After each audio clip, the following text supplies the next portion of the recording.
तो फिल्म की शुरुआत में हम बहुत सारे चट्टानों के टुकड़े जो जानवर थे उन्हें जमीन की तरफ आता हुआ देखते हैं, जो अगर जमीन से टकरा गए तो पूरी इंसानियत ही तबाह हो जाएगी। इसीलिए जमीन को इस तबाही से बचाने के लिए पूरी दुनिया की कोशिश शुरू हो जाती है, जिसके लिए एक प्रोजेक्ट बनाया जाता है, जिसके मुताबिक चांद पर एक काफी बड़ी बेस बनाई जाती है। इंसानों का प्लान ये था कि वो न्यूक्लियर बॉम्ब्स, हथियार और रॉकेट्स का इस्तेमाल करके उस बड़ी चट्टान को तबाह कर देंगे, जिसके टुकड़े टूट टूट कर जमीन की तरफ आ रहे हैं। अपने इस मिशन के लिए वो चांद पर रहेंगे ताकि तबाही होने से बचाए जा सके। और फिर आखिरकार कई सालों की मेहनत के बाद इंसान न्यूक्लियर रॉकेट्स बना लेते हैं जो चांद पर जाएंगे, जिसके बाद दिखाया जाता है कि पूरी दुनिया में हर कोई अपनी इस जीत को मना रहा है। जिसके बाद हम कहानी के मेन कैरेक्टर डुगू को देखते हैं, जिसकी इस सब में तो कोई दिलचस्पी नहीं थी, बस अपने कैप्टन में थी। वो उसे पसंद करता था। वो जैसे डुगू के सामने आती है वो एकदम चुपचाप खड़ा होकर उसे देखने लगता है। अब उसकी सुस्ती कायली की वजह से कैप्टन उसे डांट देती है, जिसके बाद वो चली जाती है। उसके जाने के बाद डुगू भी अपने कमरे में चला जाता है और नए नए तरीके सोचने लगता है कि आखिर में कैप्टन को कैसे मुतासिर करूं। मगर उसे ये अंदाजा नहीं था कि चट्टान के कुछ टुकड़े उनकी बेस की तरफ ही बढ़ रहे हैं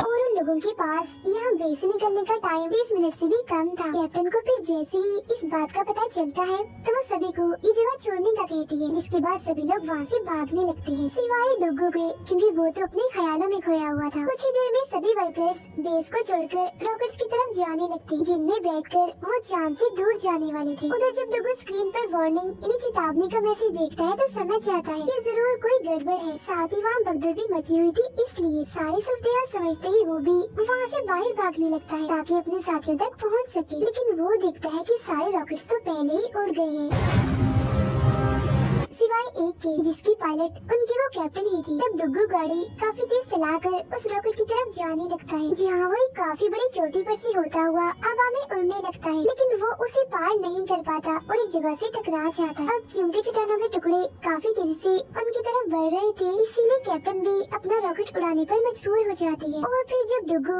रॉकेट वाली जगह पर आता है तो उसे पता चलता है कि सब लोग उसे छोड़कर यहाँ से जा चुके हैं। जैसे ही वो सारे रॉकेट्स वहाँ से जाते हैं तो चट्टानों की बहुत सारे टुकड़े चांद की सतह से टकराने लगते हैं, जिससे सब कुछ तबाह होने लगता है। ये देख फौरन डुगू अपनी जान बचाने के लिए भागने लगता है, मगर तभी चट्टान का एक टुकड़ा उसके सामने पड़ जाता है, जिससे वो दूर जाके गिरता है। मगर किसी तरह वो इस धमाके से बचने में कामयाब हो जाता है। फिर तभी उसे वहाँ एक काफी बड़ा गड्ढा दिखता है, जिसमें छुपने के लिए वो उसकी तरफ भागता है। मगर फिर तभी एक और धमाका हो जाता है, जिससे वो हवा में उड़ता हुआ काफी दूर जाके गिरता है और बेहोश हो जाता है। मगर इस दौरान वो इस बात से अनजान था कि चांद पर चट्टान का एक काफी बड़ा टुकड़ा है जो तेजी से जमीन की तरफ बढ़ रहा है। फिर जब डुगू को होश आती है तो फौरन उठकर खड़ा हो जाता है और जमीन की तरफ देखकर अपने लोगों पर गुस्सा करने लगता है कि तुमने मेरा इंतजार भी नहीं किया और मुझे छोड़कर चले गए। लेकिन फिर बहुत जल्द उसे ये खबर हो जाती है कि काफी बड़ा चट्टान का टुकड़ा जमीन से टकराने वाला है। फिर कुछ देर के बाद जब वो टुकड़ा जमीन से टकराता है तो काफी बड़ा धमाका हो जाता है, जिससे हमारी पूरी दुनिया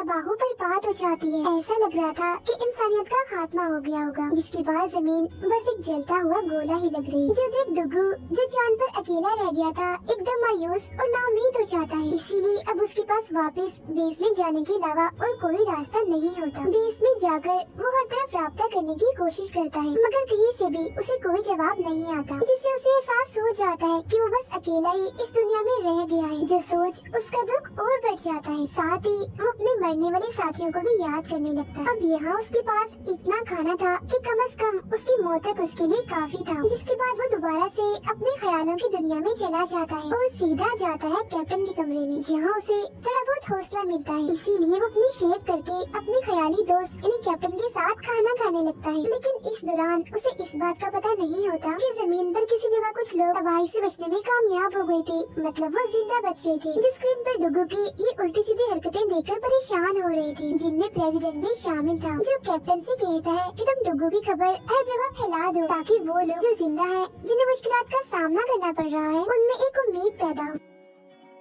मगर कैप्टन को ये आइडिया पसंद नहीं आता क्योंकि डुग्गू यहाँ जमीन से काफी दूर चांद पर था और लोगों को मिसाल देने के लिए एक ऐसा इंसान पेश करना चाहिए जो खुद भी मुश्किल हालात से गुजरा हो। मगर डुग्गू तो वहाँ काफी खुश था, एक पुरसुकून जिंदगी गुजार रहा था, खाने पीने के लिए भी उसके पास सब कुछ था। फिर एक सुबह जब डुग्गू खाना लेने जाता है तो उसे एहसास हो जाता है कि यहाँ कुछ तो गड़बड़ है, क्योंकि उसे दरअसल यहाँ किसी के होने का एहसास हो गया था। सबूत के तौर पर खाने का एक पैकेट भी उसे मिलता है जो उसने तो नहीं खोला था। फिर वो आराम आराम से उस खाने वाले कमरे की तरफ जाने लगता है जहाँ उसे किसी की परछाई दिखती है जो लेटी हुई थी। ऐसा लग रहा था जैसे वो कोई लड़की हो, जिसे देख डुग्गू काफी खुश हो जाता है और प्यार प्यार से उसे आवाज लगाते हुए उसकी तरफ बढ़ने लगता है। मगर जब वो उसके पास पहुँचता है तो पता चलता है कि वो कोई लड़की नहीं है बल्कि एक कैंगरू है जिसका साइज नॉर्मल कैंगरू से काफी बड़ा था। कैंगरू को देखकर ऐसा लग रहा था जैसे वो डुग्गू को यहाँ पर होने यानी किसी इंसान को यहाँ देखकर खुश नहीं था। ये देख डुग्गू लोहे का एक डंडा उठाता है और कैंगरू को डराने की कोशिश करता है, मगर वो ऐसा नहीं कर पाता क्योंकि कैंगरू तो उसे जरा भी नहीं डरता बल्कि उसे और गुस्सा आ गया था। वो डुग्गू से डंडा छीनकर उसे ऐसे इतनी आसानी से तोड़ देता है जैसे वो कोई कागज का बना हो। फिर वो डुग्गू को काफी मारता है और अपनी भड़ास निकालता है, मगर डुग्गू भी कहाँ रुकने वाला था। वो एक मजेदार सा प्लान बनाता है ताकि कैंगरू का गुस्सा ठंडा कर सके, उसका मूड अच्छा कर सके। वो अपना हुलिया किसी फीमेल कैंगरू की तरह बनाकर उसके सामने आता है, जैसे लिपस्टिक लगाकर, रंगीन कपड़े पहनकर। ऐसा करके वो अपने प्लान में कामयाब हो जाता है। मगर जब कैंगरू को पता चलता है कि सब झूठ है और डुग्गू कह रहा है तो उसे काफी गुस्सा आ जाता है। वो उसे जोर से टांग मारता है जिससे डुग्गू काफी दूर जाके गिरता है। बार बार कैंगरू से हारने के बाद भी वो उसे लड़ाई जारी रखता है। फिर वो उसे हराने के लिए एक मशीन गन लाता है और कैंगरू पर गोलियां चलाने लगता है।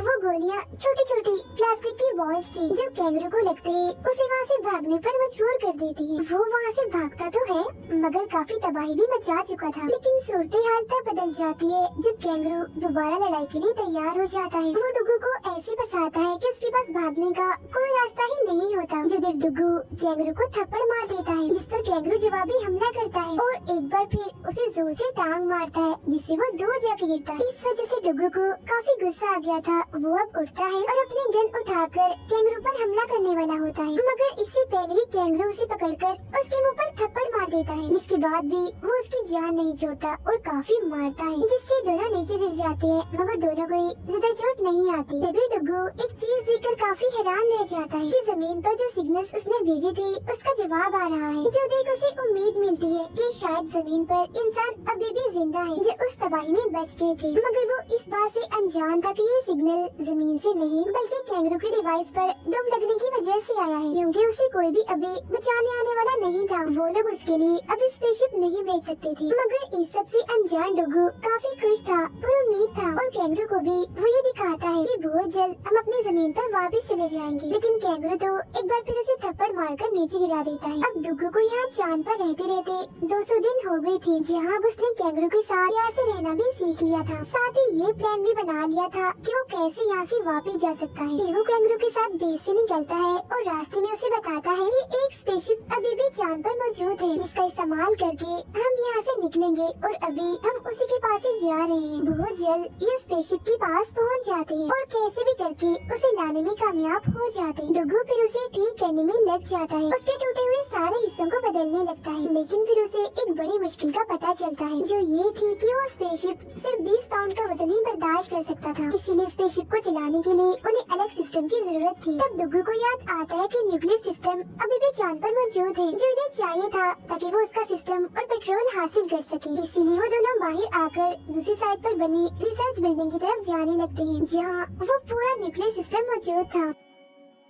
जमीन पर मौजूद लोग भी डुग्गू का न्यूक्लियर सिस्टम वाला प्लान देख पा रहे थे, मगर वो नहीं चाहते थे कि वो ऐसा करे। तभी हमें पता चलता है कि डुग्गू की गाड़ी सिर्फ सूरज की रोशनी से ही चल सकती थी, मगर सूरज की रोशनी सिर्फ 14 दिन तक ही चांद पर रहती थी और ये वही दिन थे जब सूरज चांद पर मौजूद था। इसीलिए तो उसकी गाड़ी चल पा रही थी, मगर सूरज अब सिर्फ इतने वक्त के लिए ही वहाँ था कि उसकी गाड़ी बस 6 किलोमीटर ही चल सकती थी। मगर क्योंकि वो रिसर्च बिल्डिंग 8 किलोमीटर दूर थी तो रास्ते में डुग्गू फंस भी सकता था और सर्दी की वजह से उसकी मौत भी हो सकती थी, इसीलिए बड़ी तेजी से उस तरफ जा रहा था। ऐसा लग रहा था जैसे वो सूरज के साथ रेस लगा रहा हो, मुकाबला कर रहा हो। और इस सब के दौरान वो सिर्फ 4 घंटे ही सोता था, जहाँ कैंगरू उसे टाइम पर जगाने में उसकी मदद करता था। मगर इस मुश्किलात की वजह से वो अक्सर ख्यालों की दुनिया में पहुँच जाया करता था। ऐसे एक दिन जब कैंगरू उसे ख्यालों से बाहर निकालता है तो वो चिल्लाता हुआ अपने ख्याल से बाहर आता है। देखता है कि हकीकत जो उसके सामने है वो तो ख्याल से भी ज्यादा डरावनी है, क्योंकि वो एक खाई में गिरते पड़ते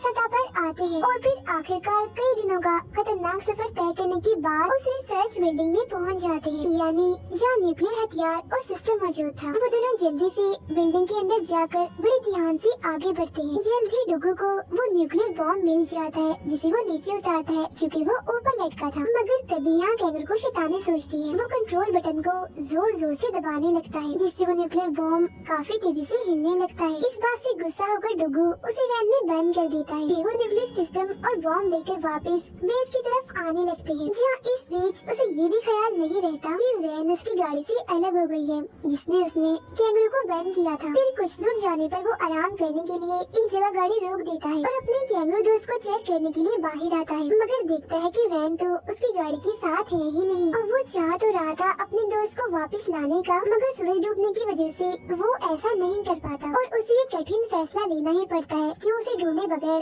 अकेला ही आगे बढ़ेगा। मगर फिर उसे ख्याल आता है कि वो मेरा दोस्त है, मैं उसे मरने के लिए नहीं छोड़ सकता। इसीलिए वो अपनी गाड़ी घुमाता है और बगैर अपनी जान की परवाह किए अपने दोस्त के पास जाने लगता है और आखिरकार वो उस तक पहुंच ही जाता है। वो जैसे ही दरवाजा खोलता है तो कैंगरू उसे गले लग जाता है और प्यार में उसे चाटने लगता है, जिसके बाद बेस की तरफ दोबारा से वो अपना सफर शुरू करते हैं और कोशिश भी कर रहे थे कि उन्हें नींद न आए। मगर सूरज मुसलसल उनसे दूर जा रहा था। उसे अपनी आंखों से वो डूबता हुआ देख रहे थे, जिससे जाहिर है इनके जिंदा रहने के चांसेस भी खत्म हो रहे थे। तब कैंगरू मायूस होकर डुगू की तरफ देखने लगता है। तब डुगू अपना दिमाग लगाता है। वो सूरज की रोशनी जो महफूज की हुई थी उसे बचाने के लिए हीट बंद कर देता है, मगर उसका ये प्लान कामयाब नहीं हो पाता क्योंकि रास्ते में ही उनकी गाड़ी रुक जाती है। मुसीबत उनके लिए बढ़ती ही जा रही थी क्योंकि अभी भी वो अपनी बेस से काफी दूर थे। सांस लेने के लिए भी उनके टैंक्स में अब सिर्फ 3 घंटों की ऑक्सीजन बाकी थी। तब मायूस होकर डुगू बाहर आ जाता है क्योंकि अब उसकी मौत भी करीब थी। मगर फिर जब वो बाहर बैठा था तो कैंगरू को देखकर उसे ख्याल आता है। वो अपनी गाड़ी के दरवाजे तोड़कर औजारों का इस्तेमाल करता है और एक स्लेड बनाता है, जिसे अक्सर बर्फ में खींचने के लिए भी इस्तेमाल किया जाता है। डुगू उसकी रस्सी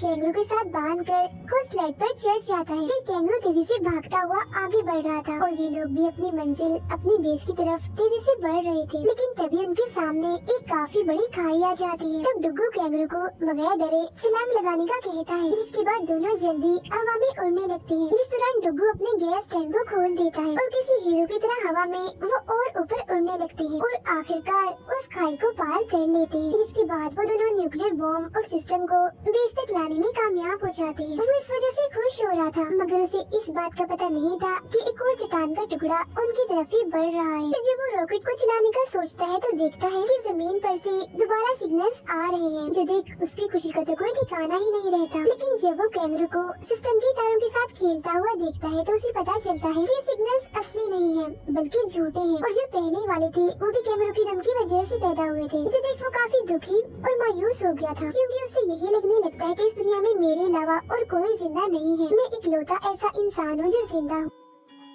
अब डुगू के चेहरे पर ये मायूसी जमीन पर मौजूद सब लोग भी देख लेते हैं और फैसला करते हैं कि हम डुगू को ये बताएंगे कि वो अकेला नहीं है बल्कि हम भी हैं। इसीलिए सब लोग एक जगह इकट्ठा होकर अपनी अपनी लाइट्स का रुख चांद की तरफ कर देते हैं। फिर जब डुगू ये नजारा देखता है तो उसे अपनी आंखों पर यकीन ही नहीं आता कि इंसान तो सच में जिंदा है। जो देख वो जज्बाती होकर रोने लगता है। सिस्टम को ठीक करता है, जिससे अब वो जमीन पर अपने साथियों और दोस्तों को देख पा रहा था, जिनमें उनके कैप्टन भी शामिल थे, जिसे वो पसंद करता था। इसके बाद सब लोग मिलकर काम करने लगते हैं ताकि वो स्पेसशिप को दोबारा से बना सके और डुगू को वापस ला सके, जहाँ बहुत जल्द वो अपने इस प्लान में कामयाब हो भी जाते हैं। इन स्पेसशिप वो बना लेते हैं। उधर वो दोनों भी जमीन पर जाने के लिए तैयार थे। वो यहाँ से निकलने की तैयारी करते हैं, मगर उन्हें पता नहीं था कि चट्टान का एक और टुकड़ा जमीन की तरफ बढ़ रहा है। फिर इसके बाद डुगू अपने रॉकेट की तरफ बढ़ता है, जो देख सभी लोग काफी खुश हो जाते हैं और जश्न मनाने लगते हैं। इसी दौरान डुगू अपने रॉकेट को उस स्पेसशिप के साथ जोड़ने में भी कामयाब हो जाता है, जो जमीन वालों ने भेजा था। मगर जैसे ही वो उसे उड़ाने लगता है तो कैप्टन को एक बुरी खबर मिलती है। एक दूसरा चट्टान का टुकड़ा जमीन की तरफ बढ़ रहा है, क्योंकि वो जो बड़ी चट्टान थी ये उसका काफी बड़ा हिस्सा था जो उससे अलग हो गया था और जमीन की तरफ बढ़ रहा था। ये जानकर लोगों को एहसास होता है कि इस वक्त अगर कोई हमें बचा सकता है तो वो डुगू है, क्योंकि उसके पास न्यूक्लियर बॉम्ब मौजूद है। मगर इसका मतलब डुगू की मौत थी, क्योंकि जमीन वालों को बचाने के लिए उसे खुद की कुर्बानी देनी पड़नी। इस मिशन के बारे में जब कैप्टन डुगू को बताती है तो फौरन ही मान जाता है, ये जानते हुए भी कि मुझे खुद को कुर्बान करना है। डुगू फिर एक छोटी स्पेसशिप में कैंगरू को छोड़कर उसे गुड बाय करता है, उसका शुक्रिया अदा करता है कि तुमने इतने कठिन वक्त में मेरा साथ दिया, तुम मेरे बहुत अच्छे दोस्त हो। जिसके बाद वो बटन दबाता है और कैंगरू को जमीन की तरफ भेज देता है। मगर वो उसे देखकर रोने लगता है, क्योंकि उसे पता था कि मैं आखिरी बार अपने दोस्त को देख रहा हूँ, अब के बाद हम कभी नहीं मिलेंगे। दोनों एक दूसरे को देखकर काफी जज्बाती हो रहे थे और ये काफी दुखी सीन था।